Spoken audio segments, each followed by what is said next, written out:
shows wood rot on the east side of the building. We'll use at the location today. All right, and tell me, so this is down at a foundational level at the lower part of the building, or Yes, it what is. we're looking It's at? right below the first story. That's the first story window, so that's right below the first story. So that's below the window. Yes. On the ground level. Yes.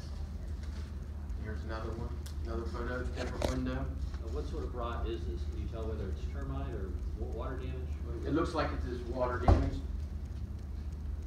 that it's been getting after so much time. It's just water damage, just eating away at the building. And does that expose the interior of the building to Yes. the elements? Yes, it does.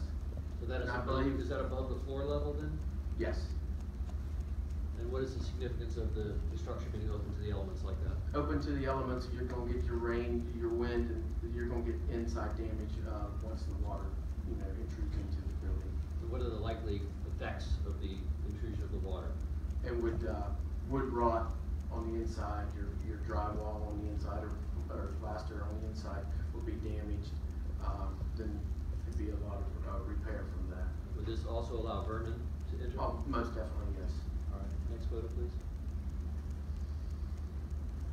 And this shows the window buckling. This is all second story window. The window is actually buckling out, pulling away from the building there. Is this still the dormer, or is this the main structure? This is the main structure on the east side. Main structure on the east side, so this is showing buckling, you say? Yes, it's showing this, actually it's forcing the window out. The window is actually kind of popping out on the side there. And what does this tell us in regard to The whole, foundation? the foundation is shifting, and then when it's shifting, it's forcing other sections of the building to be compromised. Is this a second story window? Yes, it is. So you're telling us that the foundation for the main structure is also compromised?